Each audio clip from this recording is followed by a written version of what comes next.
শিয়া, এবং সে তার দেশের জনগণকে বিভিন্ন দলে বিভক্ত করেছিল। কাউকে রাজাকার, কাউকে স্বাধীনতার পক্ষের শক্তি, কাউকে বিপক্ষের শক্তি, আবার কাউকে মুক্তিযুদ্ধের চেতনার পক্ষে আর বিপক্ষে বলে গোটা জাতিকে বিভক্ত করে একের বিরুদ্ধে একজনকে লাগিয়ে দিয়ে একটা গৃহযুদ্ধের দ্বার প্রান্তে নিয়ে গিয়েছিল।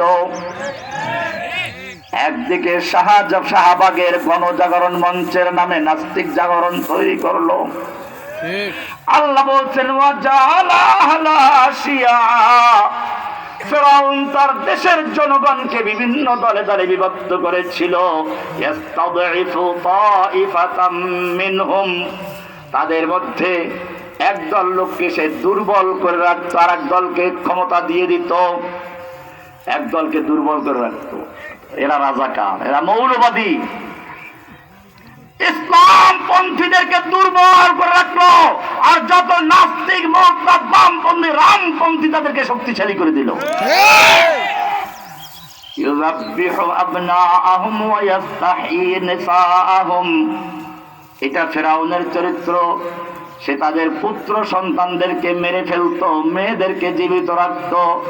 মুসার যুগের ফিরআউন তো শুধু পুত্রদেরকে জবাই করত, মেয়েদেরকে জীবিত রাখত। কিন্তু বর্তমান সময়ের ফিরআউন, লেডি ফিরআউন, এই শুধু পুরুষদেরকে না মেয়েদেরকেও জবাই করত। দেখেন নাই কিভাবে গুলি করার জন্য প্রস্তুতি নিয়েছিল, করেছে। প্রায় 2000 ছাত্র জনতাকে, নিষ্পাপ কচি বাচ্চাদেরকে হত্যা করেছে।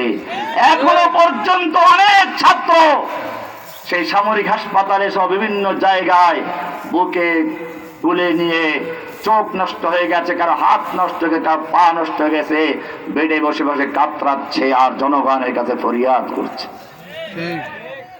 মনে রাখতে হবে, এটাই যুগে যুগে ফিরআউনদের কাজ। এরপর আল্লাহ বলছেন ইন্নাহু কানা মিনাল মুফসিদিন, এরা ফ্যাসিস্ট। কে বলেছেন? আল্লাহ। এদেরকে ফ্যাসিস্ট বলেছেন কে? না, আমি বলছি ইন্নাহু কানা মিনাল মুফসিদিন।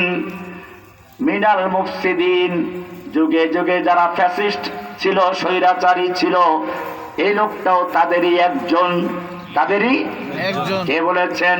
আল্লাহ। এইবার আমি তোমাদের বলি, শোনো, যে জন্য আয়াতটা পড়ছি। وَنُرِيدُ أَن نَّمُنَّ عَلَى الَّذِينَ اسْتُضْعِفُوا فِي الْأَرْضِ। ও যুবকেরা, এইবারে আল্লাহ তোমাদেরকে বলছেন, ওই যে ইবতিলার পরে যদি পাশ করতে পারো, ইমাম বানাবেন কে? আল্লাহ এখানেও বলেছেন وَنُرِيدُ أَن نَّمُنَّ عَلَى الَّذِينَ اسْتُضْعِفُوا فِي الْأَرْضِ। যাদেরকে দুর্বল করে রাখা হয়েছিল, মৌলবাদী বলে, জঙ্গিবাদী বলে, রাজাকার বলে, স্বাধীনতার বিপক্ষের বলে, মুক্তিযুদ্ধের চেতনার বিপক্ষে বলে, যাদেরকে দুর্বল করে রাখা হয়েছিল, অনুরিদু আন্নামুন্না, আমার ইচ্ছে হলো আমি তাদের প্রতি অনুগ্রহ করব, তাদের প্রতি দয়া করব। তাদের প্রতি কি করব?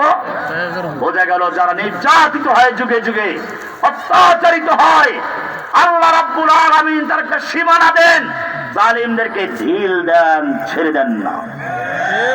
কোরআন পরিষ্কার বলছে ওয়াতিলকাল আইয়ামু নুদাবিলুহা বাইনান নাস, আমি কাউকে পাকাপোক্ত জমিনের ঠিকাদারি দেই না, আমি বালতির মতো পরিবর্তন করি, পালা পরিবর্তন করি। কে বলেছেন?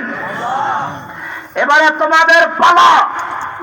ওয়ানুরিদু আন নামুন্না আলাল্লাযীনা ইসতুদঈফু, যাদেরকে দুর্বল করে রাখা হয়েছিল তাদের প্রতি আমি অনুগ্রহ করার ইচ্ছা করেছি, তাদের প্রতি দয়া করব।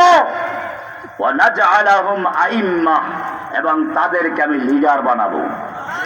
যদি সত্যিকার অর্থে অটল থাকতে পারো, কোন দালালি না করো, আমি পরিষ্কার বলি, আমাদের দেশে বিএনপিকে দেশের মানুষ ভালোবাসে কেন জানেন?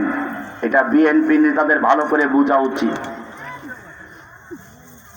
আওয়ামী লীগ জন্ম থেকেই ভারতের দালাল, ভারতের স্বার্থ তাদের সবচেয়ে বড় স্বার্থ। হাসিনা নিজে স্বীকার করেছেন, আমি ভারতকে যা দিয়েছি তা স্মরণ করবে।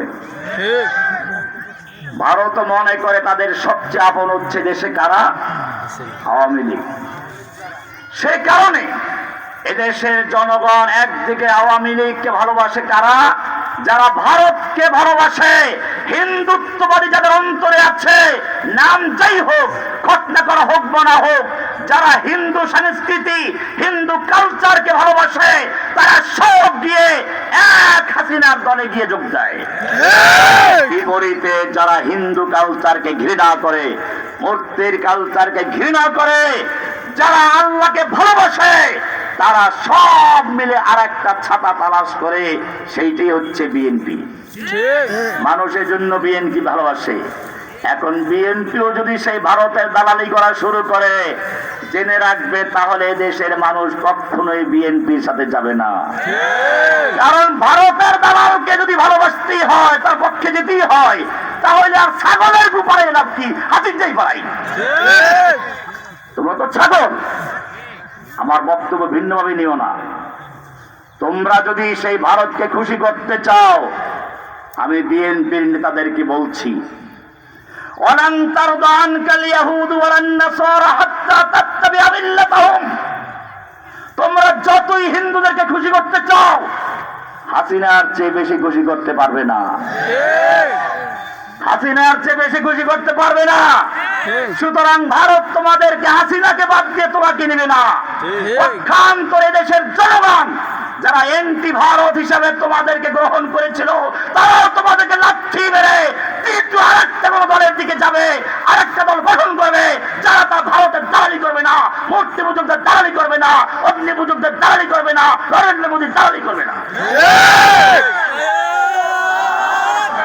তখন তোমাদের অবস্থা হবে ধোবি কা কুত্তা, না ঘর কা না ঘটকা। ধোবি কা কুত্তা, এই স্লোগান দেওয়ার টাইম নাই, আমি আমার যাইতে হইবে এখন তাড়াতাড়ি। ধোবি কা কুত্তা, না ঘর কা না ঘটকা। তোমরা ইন্ডিয়াকেও খুশি করতে পারবে না। আর এদিকে যদি তাওহীদি জনতা তোমার দিকে ছুটে যায়, তাহলে তোমাদের কোনো পালাবার জায়গাও থাকবে না। হাসিনা তো পালাইতে পেরেছে ইন্ডিয়া থেকে, তুমি কই পালাইবা? তুমি তো ধুবিকা কুত্তা, তোমাকে ইন্ডিয়াও জায়গা দিবে না, আর দেশের তাওহীদি জনতাও জায়গা দিবে না। এখনো ফিরে আসো, এদেশের তাওহীদি জনতার মনের কথা বোঝার চেষ্টা করো। দালালি বাদ দিয়ে তোমাদের দলের মধ্যে ঘাপটি মেরে থাকা যারা নাস্তিক মুক্তাদের দ্বারা রয়েছে, এগুলো ছাঁটাই করে পরিষ্কার করে বিএনপিকে বলবো, এদেশের মানুষের তাওহীদি জনতার সঙ্গে মিশে যাও। তোমাদেরকে আল্লাহ সম্মান দিবেন, নতুবা তোমাদের অবস্থা কিন্তু ভালো না। তোমাদের অবস্থা ধোপিকা কুত্তা, না ঘরকা না ঘাটকার অবস্থা হয়ে যাবে। আল্লাহ তাআলা বলছেন, যারা নির্যাতিত হয়েছে, নিপীড়িত হয়েছে, যারা পদদলিত হয়েছে, বঞ্চিত হয়েছে, আল্লাহ বলছেন, ওয়ানারিদু আন নামুন্না আলাল্লাযীনা ইসতুদঈফু ফিল আরদি। সেই বঞ্চিত, পদদলিত, মজলুমদেরকে আমি চাচ্ছি আমার অনুগ্রহ করতে, দয়া করতে। ওয়া নাজআলাহুম আইম্মাহ, আমি তাদেরকে ইমাম বানাবো। কে বলেছেন? এদেশের ছাত্র জনতা তো বলবো, তোমরা আয়াতটা ভালো করে বুঝো।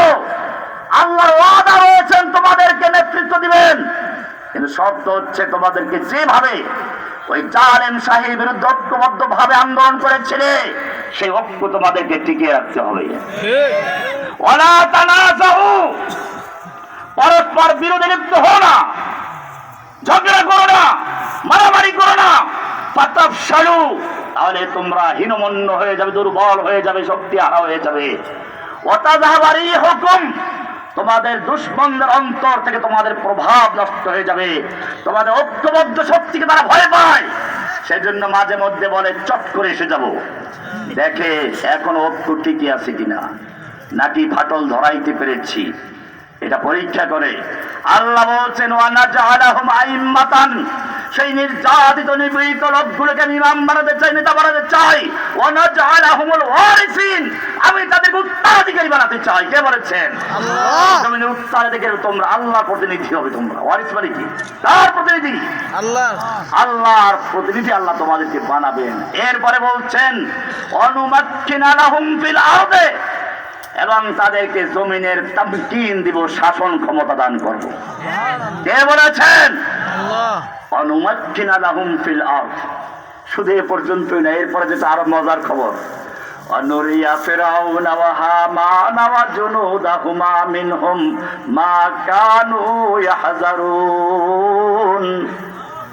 আমি ফেরাউনদেরকে, হামানদেরকে এবং তাদের সৈনিকদেরকে দেখাতে চাই যেটা তারা ভয় করেছিল।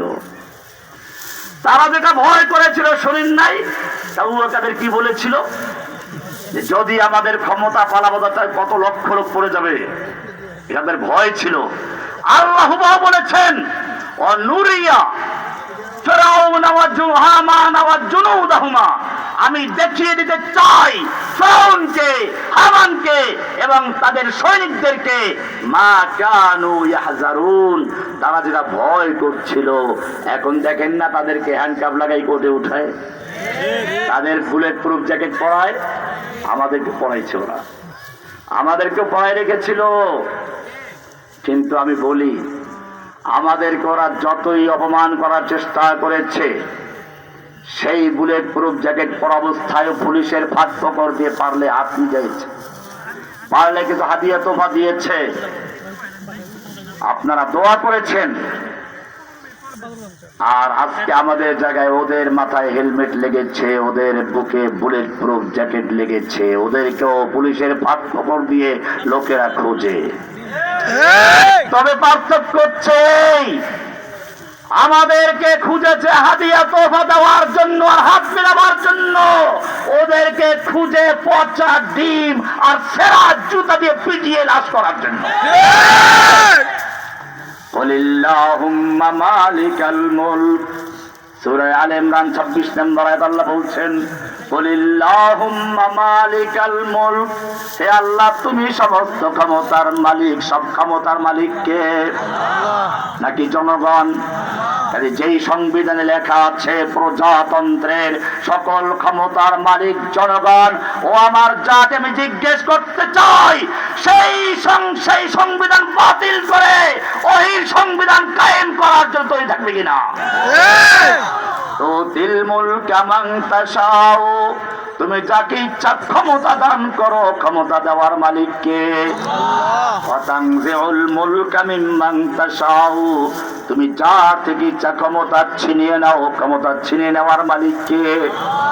কি সুন্দর মুরগির রোস্ট, খাসি ভুনা, গরুর রেজালা, কালা ভুনা তৈরি করে রাখলো, নিজে খাবে, পুলিশকে খাওয়াবে।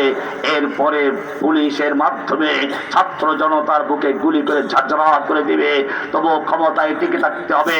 আল্লাহ রাব্বুল আলামিন বললেন, তোর মুরগির রোস্ট আর ভুনা খাসি খাওয়ার সময় নেই। তুই আমার আলেমদের মুখের খাবার কেড়ে নিয়েছিস, এবার দেখ তোর খাবার কেড়ে নেওয়ার মতো কেউ আছে। ওয়া তানজিউল মুলকা মিম্মান তাশা। একটু বক্তব্য রেকর্ড করার জন্য অনুরোধ করলো আল্লাহ, পরে এটাও দেখিয়ে দিলেন তুই আমার আলেমদের বক্তব্য কেড়ে নিয়েছিস, কোরআনের মুফাসসিরদেরকে কারাগারে বন্দী করেছিস, কাউকে দেশ ছাড়া করেছিস। এইবারে দেখ তোর বক্তব্য বন্ধ করার কেউ আছে। ওয়া তানজিউল মুলকা মিম্মান তাশা, তুমি যার থেকে ইচ্ছা ক্ষমতা ছিনিয়ে নাও। ক্ষমতা ছিনিয়ে নেওয়ার মালিক কে? আল্লাহ। অতুইজ্জু মান তাশাউ, ইজ্জত দেওয়ার মালিকও তুমি। অতুযিল্লু মান তাশাউ, অপমান করার মালিকও কে? আল্লাহ। অপমান করার মালিক কে? আল্লাহ। বিয়াদিকাল খায়র, সব ক্ষমতার মালিক কে? আল্লাহ। সুতরাং বোঝা গেল আল্লাহর জমিনে আল্লাহর দিন কায়েম করতে অত্যাচার, নির্যাতন, নিপীড়ন, পরীক্ষা আসবে। পরীক্ষাবিহীন যদি পাশ করা যেত, আল্লাহ ক্ষমতা দিতেন। তোমার আমার চেয়ে তোমার আমার নবী অনেক প্রিয় ছিলেন আল্লাহর কাছে, তাকে দান দান শহীদ করতে হয়েছে, তাকে উহুদের ময়দানে রক্তাক্ত হতে হয়েছে, তাইফে মার খেতে হয়েছে। দিন যদি পরীক্ষা ছাড়া বিজয় লাভ করত, সুমাইয়াকে লজ্জাস্থানে বর্ষা দিয়ে আঘাত করে হত্যা করা হতো না, আম্মার ইবনে ইয়াসিরকে নির্যাতন করা হতো না, বিলাল রাদিয়াল্লাহু তাআলা আনহুকে উত্তপ্ত গরম বালুতে পথে শুয়ে রেখে পাথর চাপা দেওয়া হতো না। যদি দিন পরীক্ষা ছাড়া পাশ করা ছাড়া যদি নাকি বিজয় আসতো, ইমাম আবু হানিফাকে জেলে যেতে হতো না, ইমাম মালিককে অপমান করা হতো না, ইমাম আহমদ বিন হাম্বলকে কারাগারে দীর্ঘদিন থাকতে হতো না। দিন যদি বিনা পরীক্ষায় আসতো, তার ইমাম ইবনে তাইমিয়ার লাশ জেলখানা থেকে আসতো না। দিন যদি বিনা পরীক্ষায় আসতো, তাহলে জেনে রাখো তোমার দারুল দেওবন্দের প্রতিষ্ঠাতা কাসেম নানতবী, মুহাজির মক্কি, রশিদ আহমদ গঙ্গোহী, তাদের উপর অত্যাচার আসতো না। মাল্টা দ্বীপে যারা বন্দী হয়েছিল তাদের ইতিহাস পড়ুন। দিন যদি পরীক্ষা ছাড়াই আসতো, তাহলে জেনে রাখো বাংলাদেশে হেফাজত ইসলামের আলেমদেরকে, জামাত ইসলামের আলেমদেরকে তারা কওমি না আলিয়া না কোন দলে তা দেখে না, সকলকে নির্যাতন করেছে, ঠিক কিনা? কাজী সময় এসেছে, দুশ্মন দেখতা নেহি मरने वाला कौन है, मारने वाला देखता नहीं मरने वाला कौन है। তোমার আমার দুশ্মনরা দেখে না তুমি কোন দল করো, তারা দেখে ইসলাম চাই কিনা। ঠিক। সুতরাং মনে রাখতে হবে, এখন থেকে সিদ্ধান্ত নিতে হবে, যদি কোন আলেমের উপর আঘাত আসে, সে যে দলে হোক না কেন, যে মতে হোক না কেন, তার পক্ষে দাঁড়াতে হবে। আমি তোমাদের ইতিহাস থেকে বলি, আমিরে মুআবিয়া রাদিয়াল্লাহু তাআলা আনহুর সঙ্গে যখন আমিরে আলী রাদিয়াল্লাহু তাআলা আনহুর যুদ্ধ হচ্ছিল, সেই সুযোগে রোম সম্রাট আমিরে মুআবিয়া রাদিয়াল্লাহু তাআলা আনহুকে পত্র লিখল, আমিরে মুআবিয়া, আমরা জানতে পেরেছি তোমার খলিফা তোমার সাথে যুদ্ধে লিপ্ত হয়েছে, তোমার প্রতি জুলুম করছে, বেইনসাফি করছে, কি মাপ, তোমার প্রতি অন্যায় অবিচার করছে। তুমি যদি চাও, রোম সম্রাট তোমাকে সাহায্য করার জন্য প্রস্তুত। রোম সম্রাট তার পূর্ণ শক্তি দিয়ে তোমাকে সাহায্য করার জন্য তৈরি আছে। আল্লাহর নবী তো আর শেখ মুজিব না, শেখ মুজিবকে এই প্রস্তাবই করা হয়েছিল। উদ্দেশ্য কি ছিল? বাংলাদেশকে সাহায্য করা। উদ্দেশ্য ছিল মুসলিমদের একটা দেশকে ভেঙে টুকরো করে দেওয়া। সুতরাং মনে রাখতে হবে, ভারত বাংলাদেশের মুক্তিযুদ্ধে সাহায্য করে নাই, বরং তার নিজের স্বার্থে একটা মুসলিম ভূখণ্ডকে ভেঙে দুই টুকরা করে দিয়েছে। আজকে যারা ভারতের দালাল, ভারতের রাজাকার যারা, তারাই এখনো ভারতের গুণগান গাচ্ছে। আমি পরিষ্কার বলে দেই, বাংলাদেশ পাকিস্তানের অংশ ছিল, পাকিস্তান ইসলামের নামে বিভক্ত হয়েছিল। যাদের ইসলাম ভালো লাগবে না, ইসলাম যাদের পছন্দ নয়, তাদেরকে বলবো, তোমাদের নেত্রী যেরকম ভাবে বাংলাদেশ ছেড়ে ভারত পালিয়েছে, তোমরাও তাড়াতাড়ি পালিয়ে যাও, নতুবা তোমাদের জন্য অপেক্ষা করছে এক কঠিন বিপদ।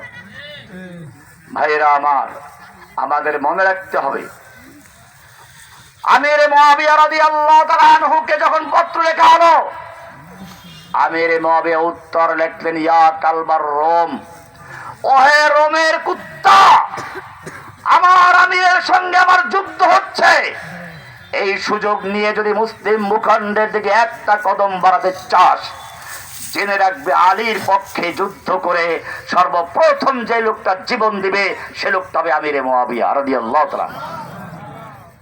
আমাদের মধ্যে বিরোধ থাকবে, মতানৈক্য থাকবে, কিন্তু জেনে রাখবে, বাতিলকে জানিয়ে দিতে হবে, আমাদের মধ্যে যত বিরোধ থাকুক না কেন, দুশ্মনদের মোকাবেলায় আমরা সকলে এক দেহের মতো, এক দেহ এক সূর্যের মতো।